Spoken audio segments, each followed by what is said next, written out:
49 और 50 और 53 भी इसमें आ जाएगा। अब ये देखो, ये 3 आ गया, इसकी भी फ्रीक्वेंसी 3 है, ये 5 है, ये 4 हो जाएगा, ये 3 हो जाएगा, ये 2 हो जाएगा। ये हमारे पास फ्रीक्वेंसीज पूरी हो गई हैं। ठीक है। जब हमारे पास फ्रीक्वेंसीज पूरी हो जाती हैं तो फिर उसके बाद नेक्स्ट स्टेप बनता है कि हमने इसको हिस्टोग्राम पे शो करना है। देखो, अब हिस्टोग्राम पे जब हम वैल्यूज लेंगे तो जैसे कि मैंने बताया था कि y पे हमेशा फ्रीक्वेंसी आ जाएगी, तो इसका मतलब है फ्रीक्वेंसी के अलावा जो दूसरी इंफॉर्मेशन है वो x पे आ जाएगी, क्योंकि इसको इंटरवल में लेके चलना है। अगर आप इंटरवल देखें कि पहला जो इंटरवल है वो 35 से शुरू हो रहा है और हमने जब गैप लेना है ना, ये देखें, जीरो से अगर स्टार्ट करें तो आप गैप लें तो 35 कहीं बहुत आगे जाके आएगा, क्योंकि ये जितना इंटरवल है वो 35 से लेकर 65 के अंदर आ रहा है, तो वो बहुत आगे चला जाएगा। उस चीज़ का हल ये निकालते होते हैं कि हम ये करते हैं कि ये जो एक्स एक्सिस पे लाइन हम लेते हैं, यहाँ पे आप एक ये इस तरह का सिंबल डालते हैं, इसका मतलब होता है कि दरमियान की वैल्यूज मौजूद हैं, क्योंकि वो हमारे यूज में नहीं है हम उसको श्रिंक कर देते हैं। अब आप किसी भी एक साइड से शुरू कर दें, मसलन ये 35 आ गया, 35 से 40, 40 से 45, 50, 55, 60 और ये आ गया 65। स्केल जी बिल्कुल ले सकते हैं।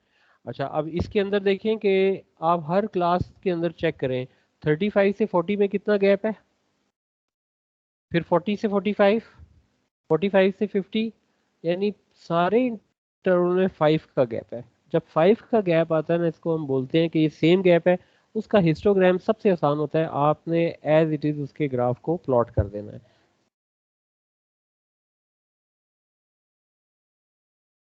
यहीं पे अगर ये नहीं डालना, आप कह रहे हैं ये ना डालें, हो जाएगा, लेकिन ये मुनासिब होता है, पता चले कि इसके अंदर वैल्यूज मौजूद है।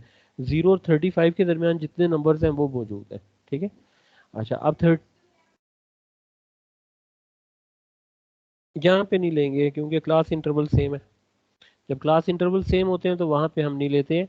आप देखो, ये 35 से 40 पे फ्रीक्वेंसी आ रही है 3, तो आप कितना मैक्सिमम नंबर आ रहा है, 5 आ रहा है, 1 आ गया, 2 आ गया, 3 आ गया, 4 आ गया और ये 5, ये 5 तक आ गए। लेकिन जी पहला रेक्टेंगल हम बनाते हैं जो कि 3 से आएगा और 3 से आके ये लें जी, ये एक रेक्टेंगल हो गया। नेक्स्ट नंबर जो है उसकी फ्रीक्वेंसी भी 3 है, 40 से 45 पे, और इस पे भी हमने ये ले लिया। इसके बाद नेक्स्ट नंबर ले लें, उसकी फ्रीक्वेंसी है 5, तो 5 पे रेक्टेंगल लिया, ये 50 तक आ गया। 50 से 55, 4, फिर नेक्स्ट है 3, फिर उसके बाद 2 आ गई, लास्ट 1 एंड 2। ये लें जी, ये बन जाएगा रेक्टेंगल हिस्टोग्राम। प्रॉब्लम आता है जी इस क्वेश्चन में। इस क्वेश्चन में सबसे पहले आप क्लास इंटरवल चेक करें। देखें कि अगर हम क्लास इंटरवल का इसमें जिक्र करते हैं तो आप ये देखें कि क्लास इंटरवल 0 से लेके 20, हम इस तरह के क्लास इंटरवल को इस तरह शो करते हैं कि ये जितने इंटरवल है ना, इसको मैं अगर 0 से 20 लिख दूं तो तब भी कोई फर्क नहीं पड़ता।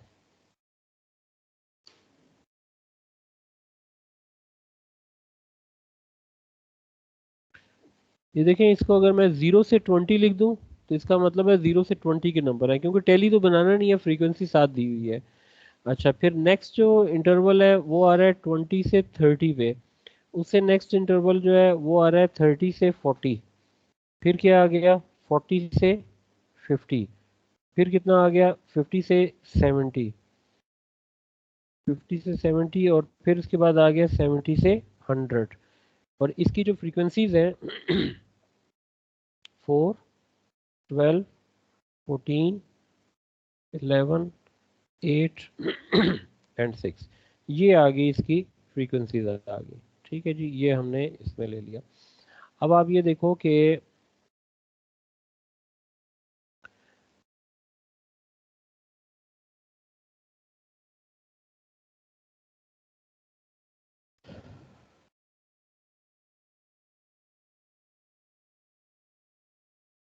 क्लास विड्थ जो है ना वो हमेशा फाइंड की जाती है दो कंसेक्यूटिव क्लासेस ले लें।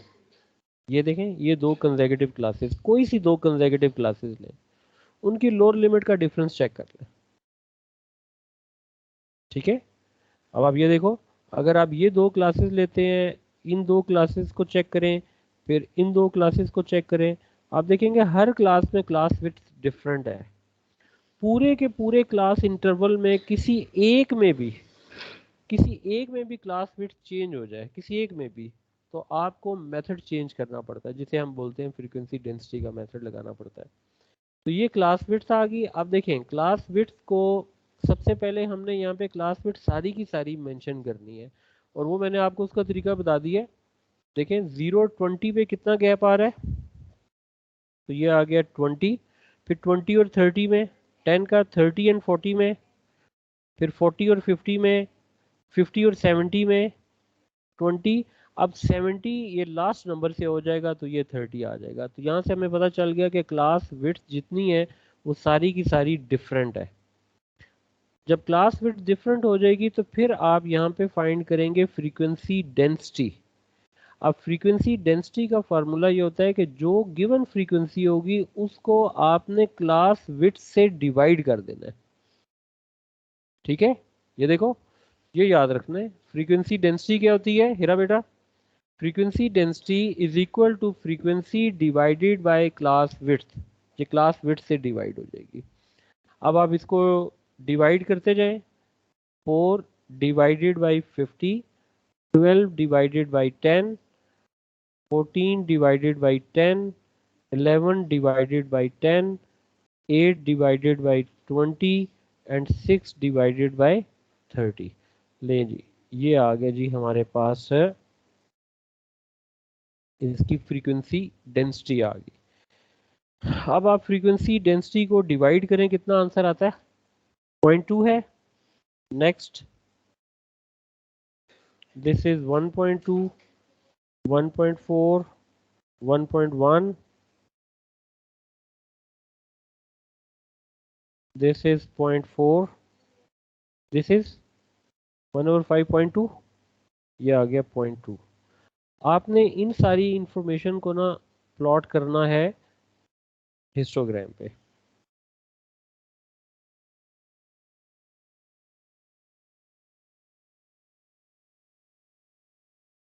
जीरो से लेके 20 का गैप है, तो आपने देखो पहली जो क्लास है वो जंप करी है 0 से 20 पे, दूसरी क्लास 20 से 30 पे है, 10 का गैप, एक स्टैंडर्ड गैप चल रहा है।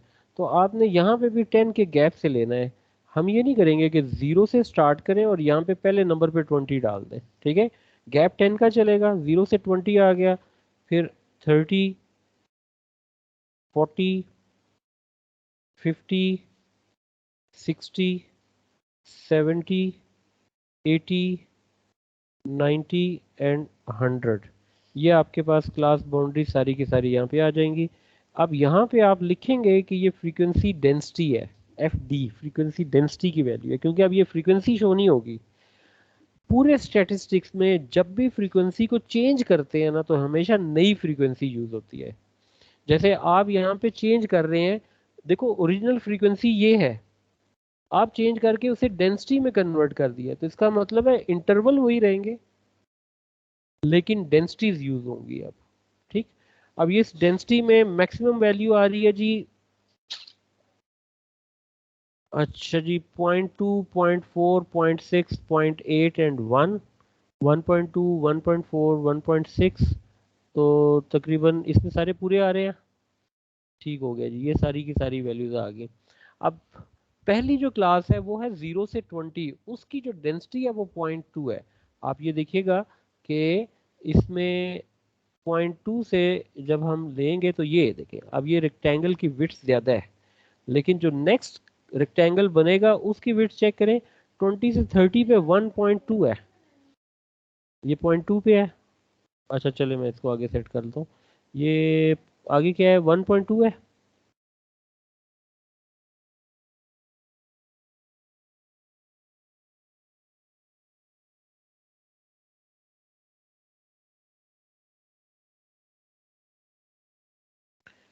अच्छा नेक्स्ट है 1.4,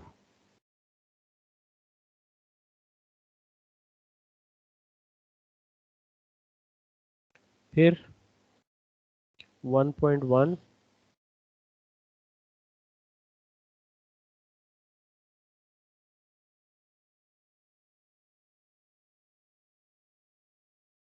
ये आ गया 1.1, फिर 0.4,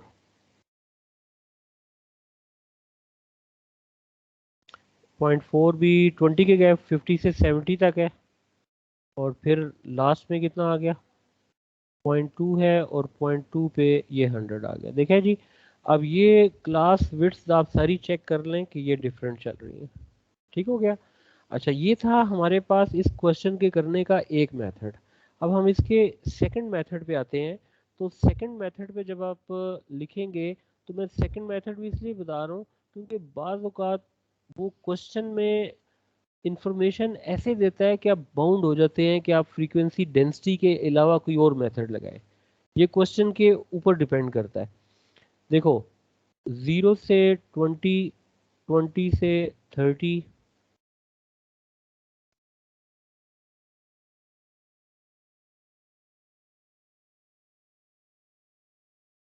these are class boundaries, frequencies।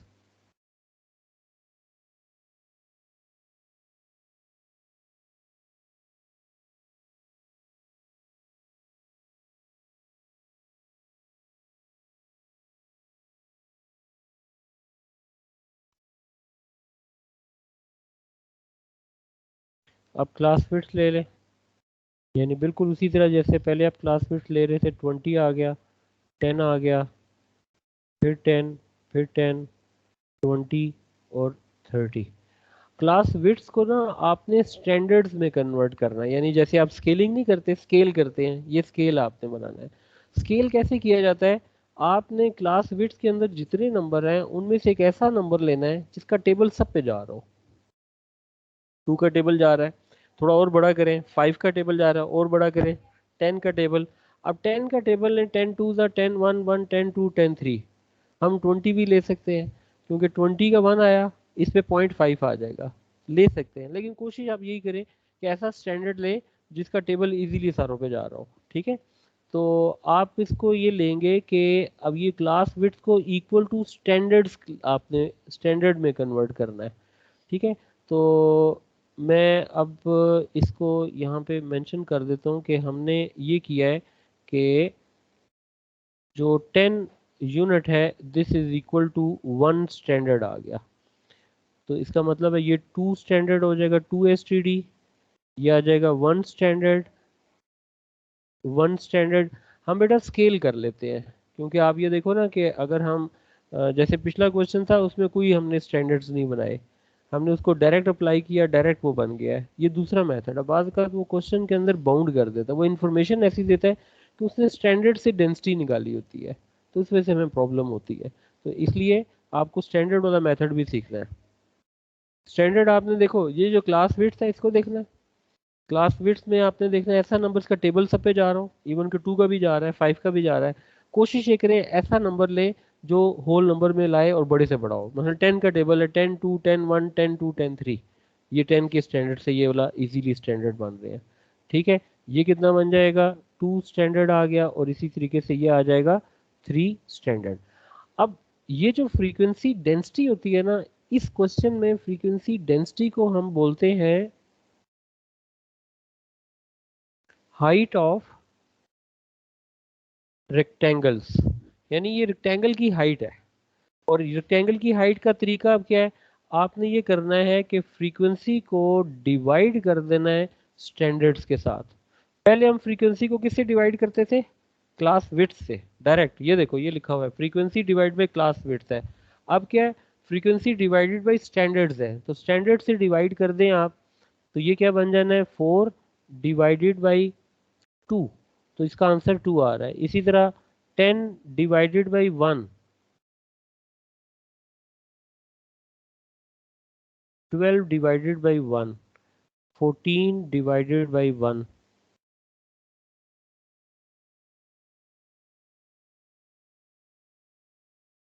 8 divided by 2 is 4, 6 divided by 3 is equal to 2।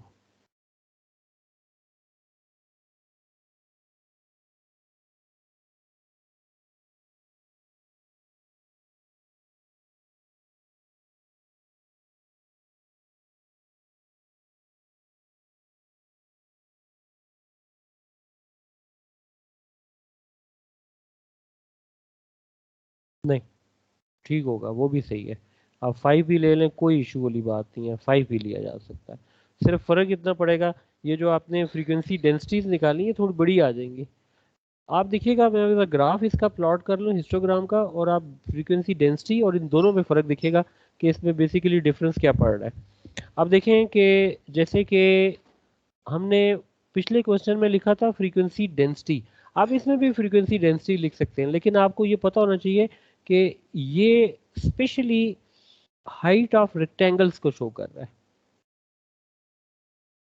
ठीक, अब इसमें हम नंबर ले लेते हैं 2, 4, 6, 8, 10, 12, 14, 16।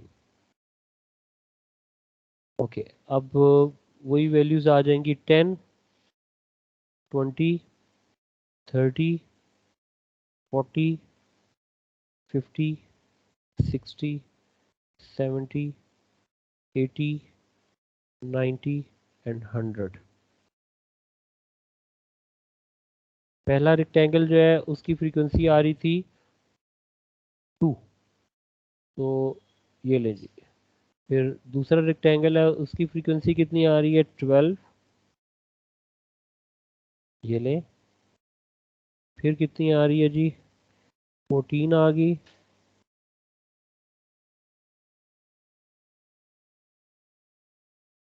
14 के बाद है 12 और 11। फिर उसके बाद क्या आ रहा है 4, 50 से 70, और आखिर में आ जाएगा जी 100 तक। ये लें जी। अब आप ज़रा इसको चेक करें कि ये जो दोनों क्वेश्चन है, इन दोनों क्वेश्चन में शेप देखें ऑलमोस्ट सारी सेम है, कोई फ़र्क नहीं पड़ता। ठीक है, तो आपने ये देखना है कि क्वेश्चन में इंफॉर्मेशन किस तरह की है। तो आप क्विकली जो है ना वो नेक्स्ट क्वेश्चन देखते हैं पेपर में। एक तो ये क्वेश्चन आते हैं, जैसे मैंने ये सारे क्वेश्चंस लिए हैं, यानी वो हमें या तो इस तरह का इंफॉर्मेशन देगा, उसको डायरेक्ट हिस्टोग्राम में कन्वर्ट करना है। ठीक है, दूसरी ये कि वो क्लास इंटरवल और उसमें इंटरवल सेम हो, जैसे सब में गैप सेम था। ठीक है, क्लास वेट सेम है, उसका भी डायरेक्ट हिस्टोग्राम बन जाता है। फिर ये वाला इम्पोर्टेंट है कि वो हमें हिस्टोग्राम बनाने को कहेगा, तो उस हिस्टोग्राम में क्लास वेट डिफरेंट होगी। अगर वो टोटल आप पे छोड़ दे, जैसे यहाँ लिखा है ड्रॉ द हिस्टोग्राम, हिस्टोग्राम बनाना इसका मतलब आपकी चॉइस है, आप फ्रीक्वेंसी डेंसिटी निकालें या हाइट ऑफ रेक्टेंगल निकालें, दोनों से जिस मर्जी मेथड से आप कर लें। अब ये देखो कि नेक्स्ट क्वेश्चन जो मैंने पिक किया है ये आपके पास पेपर से एग्जैक्ट, बाकी भी क्वेश्चन वही से हैं, लेकिन इसमें ये देखें कि इस क्वेश्चन में करना क्या है। फ्रीक्वेंसी डेंसिटी उसने लिखा हुआ है, और ये फ्रीक्वेंसी डेंसिटी बनी है। देखें, कोई वाई एक्सिस पे वैल्यूज नहीं दी है। अच्छा, टेबल उसने कुछ बनाया हुआ है, 0 से 20 पे ये पहला रेक्टेंगल बन रहा है जिसकी फ्रीक्वेंसी 25 है। इसका मतलब ये हुआ कि हम यहाँ पे मेंशन कर देते हैं कि दिस इज 25, बाकी कोई वैल्यू नहीं दी है। अब वो हमने फाइंड करनी है। देखिए, हमारे पास दो मेथड है, एक है जी frequency density is equal to frequency over class width. ये क्या चीज़ है, फ्रीक्वेंसी फाइंड करनी है। अगर हम फ्रीक्वेंसी फाइंड करना चाहें, क्रॉस मल्टीप्लाई कर दें, तो frequency density will multiply with class width. ठीक है, इसका मतलब है क्लास विड्थ तो हमें बहरहाल चाहिए होगी। तो आप इस क्वेश्चन में क्लास विड्थ, मैं यहाँ ऊपर लिख देता हूँ, क्लास विड्थ इसकी बना लेते हैं। ये 20 आ गया, ये 30 और ये 10 आ गया, और ये भी 10 आ गई, और ये कितनी आ गई, 30 आ गई। ओके, जो गिवन इंफॉर्मेशन है पहले उसको वेरीफाई करें। गिवन इंफॉर्मेशन 25 है, इसका कितना गैप है, 20। अच्छा, हमने निकालनी है फ्रीक्वेंसी। फ्रीक्वेंसी डेंसिटी यहाँ पे, अच्छा ये फ्रीक्वेंसी है ना, और ये डेंसिटी है, ये डेंसिटी है, ठीक है। तो नहीं, 25 नहीं लिखेंगे ये, एक्चुअली हमें अब यहाँ पे डेंसिटी बनानी पड़ेगी ना इसकी, और वहाँ से फिर आगे चीज़ ये वेरीफाई होगी। यानी इसका मतलब ये हुआ कि आप इस पहले वाले फार्मूले में फ्रीक्वेंसी आ गई 25, क्लास विड्थ कितनी है, 20 है, कितना आंसर आ जाएगा, 5/4। 5/4 मीन 1.25, 1.2। इसका मतलब है ये वैल्यू अगर 1.2 लिखे तो 1 2 3 4 5।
अच्छा जी, अब ये देखें कि इसमें आपने जब फ्रीक्वेंसी निकाली 1.2 है, हम काउंट कर रहे थे 1 2 3 4 5। अच्छा, अब ये 5 का गैप है और वहाँ पे आंसर आ रहा है हमारे पास 1.2 स्केल के मुताबिक। तो अच्छा, अगर हम स्टैंडर्ड्स में कन्वर्ट करके लिखें फिर क्या बन सकता है, 20 को अगर हम ले लेते हैं 2 स्टैंडर्ड लेते हैं तो वो बनता है 12.5। अच्छा चलें, इसे 1.2 ले लेते हैं, अगर हम इसमें ये चीज़ ले लें, इसका मतलब ये हुआ कि ये वाला बन जाएगा 1.2 है, 0.2 0.4 0.6 0.8 और 1। ये वैल्यू 1 है, और हमारे पास आना है 1.2 स्केल पे। इसको अगर 1.2 डिवाइड बाई 5 करें कितना आंसर आता है, 0.6 का आएगा ये, 0.6। देखें ज़रा,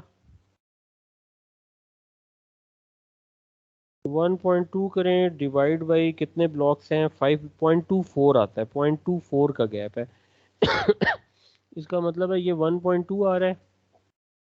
तो नेक्स्ट जो नंबर है वो आ जाएगा 1.44 आ जाएगा। अच्छा, उसमें जो नेक्स्ट आएगा ये बन जाएगा 1.68 है, और प्लस 0.24 करें तो 1.92 आ जाएगा। ये मैक्सिमम 1.92 है, ठीक है। देखें, ये जो वैल्यू हमारे पास 1.2 आ रही है ना, हमने ये 1.2 लिया है, इसमें गैप चेक करें कितना है, 1 2 3 4 5।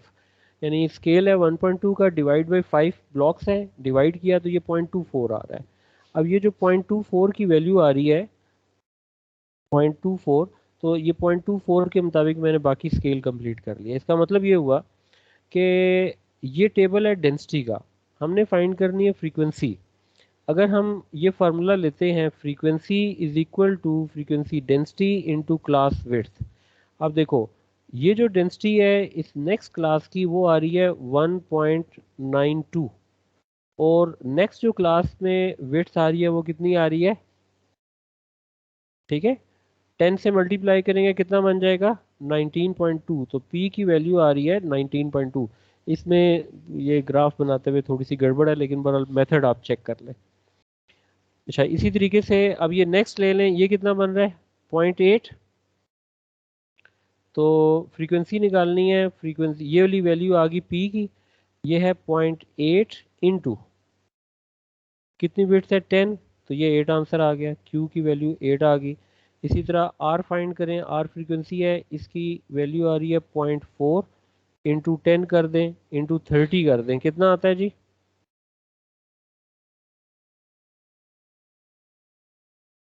तो ये बन रहा है 12।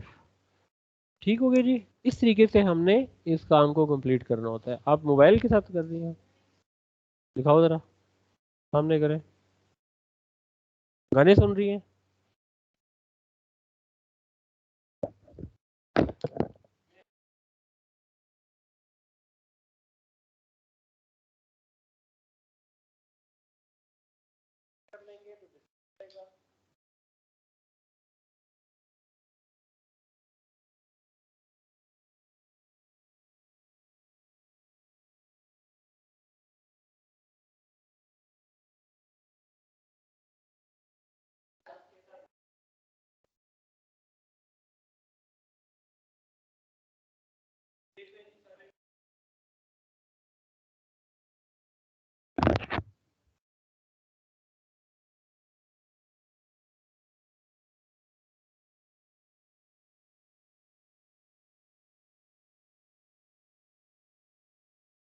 ये भी मैं व्हाट्सएप में ग्रुप में ये डाल दूंगा। आपका जो टेस्ट है, हमने वेन डायग्राम वाला टॉपिक किया, यानी sets and Venn diagram, probability का हमने कर लिया है टॉपिक, और ये स्टैटिस्टिक्स आ गया है। ठीक है, ये 3 टॉपिक मिला के आपका टेस्ट होगा। आगे चेक करें। अब नेक्स्ट जो टॉपिक है, सिमिलरिटी, कॉन्ग्रुएंसी, फिर मेंसुरेशन आ जाएगा, arc length, sector, area, volume, worksheet, rate of flow है, फिर ओवरऑल वर्कशीट आ जाएगी। टेस्ट आ जाएगा आपका इस दिन मेंसुरेशन, सिमिलरिटी एंड कॉन्ग्रुएंसी का। सेकंड टेस्ट है, मैट्रिसेस है, वर्कशीट है, आपका मैट्रिसेस नहीं है, लोसाई आ जाएगा, रिफ्लेक्शन है, और रिफ्लेक्शन के बाद फिर आप नेक्स्ट देखें कि ये सारा काम कंप्लीट करके आपका यहाँ पे कोर्स हो जाना ख़त्म। इसके बाद जो नेक्स्ट वीक में काम चलेगा, यानी नेक्स्ट मंथ में, जो अप्रैल के मंथ में काम चलेगा, वो आपकी ओवरऑल तमाम टॉपिक्स की रिवीजन है। अब वो रिवीजन वाला भी मैंने उसमें स्लॉट्स रखे हुए हैं। अगर आप ये करें कि आप तमाम लोग अपने जो टॉपिक रिवाइज कराना चाहते हैं वो मुझे लिख के दे दें, उसको प्लान कर लेंगे। नेक्स्ट मंथ में सर अप्रैल में आपके ग्राफ 2 मॉक एग्जाम होंगे, लेकिन मॉक एग्जाम की पहले, जी जी, मुझे आपने ऐसा करना है कि टेक्स्ट कर दें। आपका नेक्स्ट मंथ में 2 मॉक एग्जाम, 2 पेपर होंगे। एक पेपर 1 होगा तो मैं पेपर 1 की प्रैक्टिस कराऊंगा, फिर उसका पेपर 1 का मॉक हो जाएगा। एक फिर पेपर 2 की प्रैक्टिस करें, फिर उसका मॉक हो जाएगा। ठीक है, और ईयरली पेपर फिर हमने इसके बाद करने हैं, रिवीजन के साथ होगी ये सारी चीज़ें। तो आप मुझे बताएंगे कि जो जो टॉपिक्स हैं, और वो हम उसके मुताबिक करेंगे। और इसमें समीहा, आपके सारे टॉपिक्स मेरे पास हैं, वो सब के सब टॉपिक्स जो है ना वो मैंने क्यू में डाल देने हैं। आपकी जो कुछ ऐसे टॉपिक हैं वो मैं सैटरडे में रिवीजन में डालूंगा, यानी आईजीसीएसई और जीसीई में जो डिफरेंस है वो सैटरडे की टाइमिंग में आपसे सेट करके हम उसमें वो रिवाइज करेंगे। तो हमने बाय ऑल मींस इस मंथ में कोर्स ख़त्म करना है, ताकि नेक्स्ट मंथ में हमारे पास पेपर चलें और उसके आगे एग्जाम हो जाए। ठीक है जी, थैंक यू वेरी मच जी, ओके जी, अल्लाह हाफिज़, ठीक है। अल्लाह हाफिज़ सर।